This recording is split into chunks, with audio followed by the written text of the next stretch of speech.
You're watching the Aramco 2022 F1 car reveal series.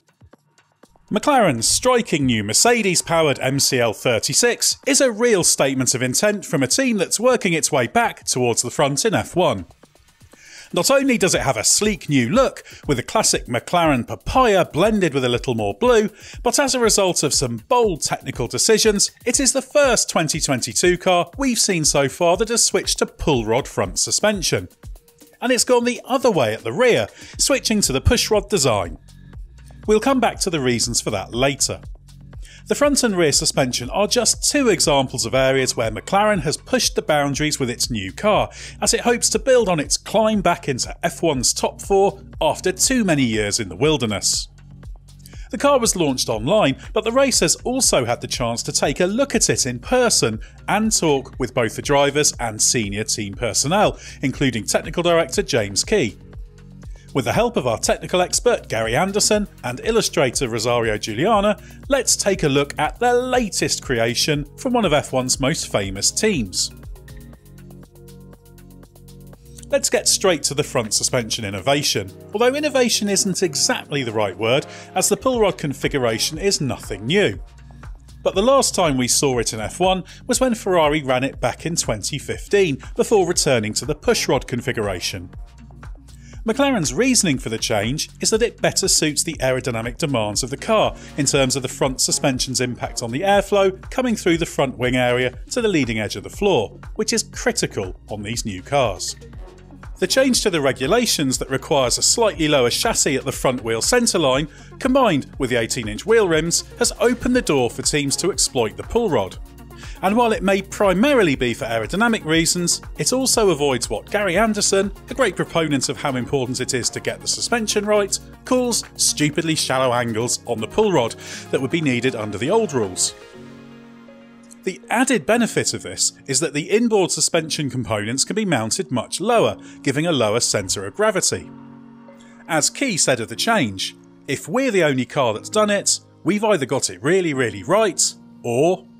And he didn't finish the thought, presumably because the risk of getting it really wrong is not worth contemplating, especially given McLaren made the change for sound reasons. So why has McLaren gone in the opposite direction at the rear, switching from the pullrod configuration to the pushrod? The pullrod rear suspension has been the standard in F1 for some years, although Key suggested that the wheelbase restrictions that reduce the length of the gearbox and therefore favour the pushrod was part of the equation.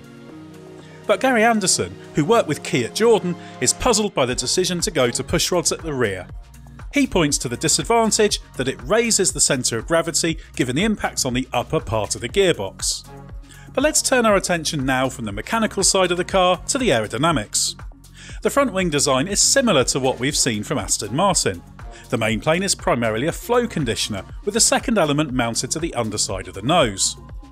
The central section and the first element don't look quite as high as on the launch specification Aston Martin.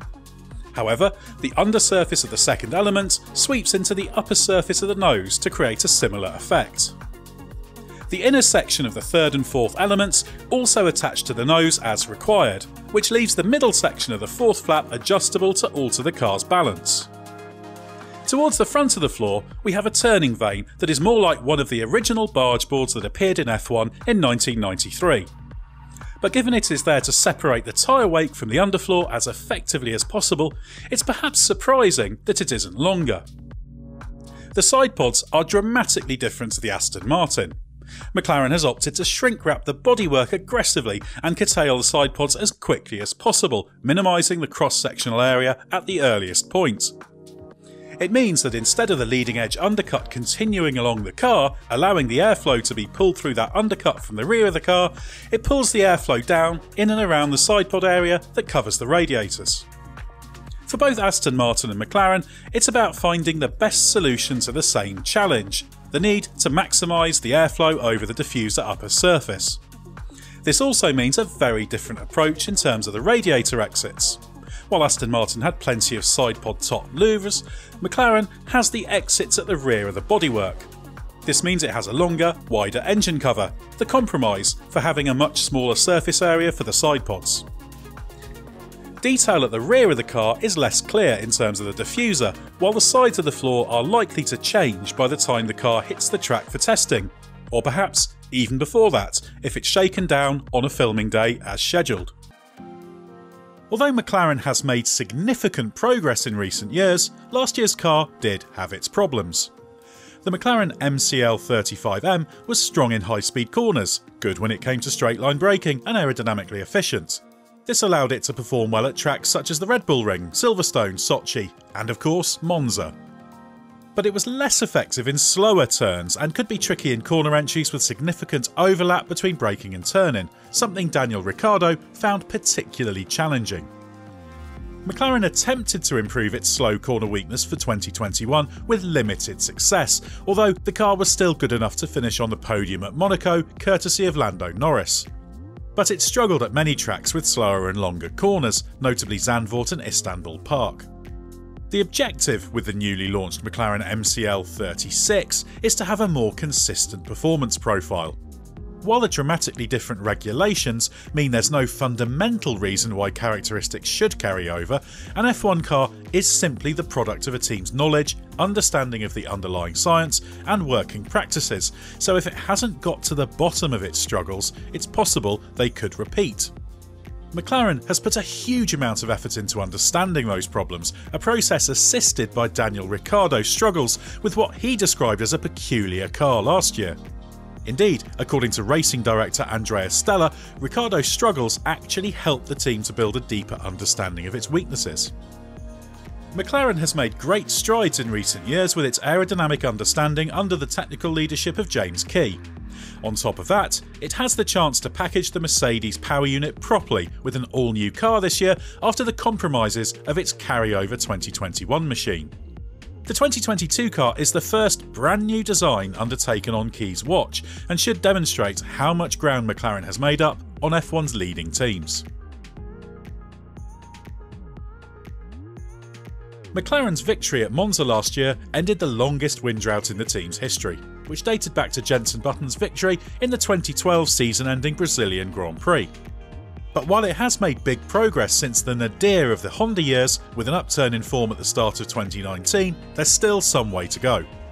Its decline began with a winless season in 2013 and continued despite the high hopes of its Works Honda deal, which lasted from 2015 to 2017.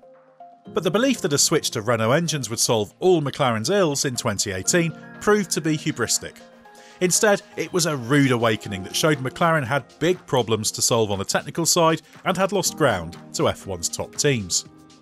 After making leadership changes that kicked in for 2019, with Key coming in as technical director and Andreas Seidel as team principal, a series of significant infrastructure projects were given the green light.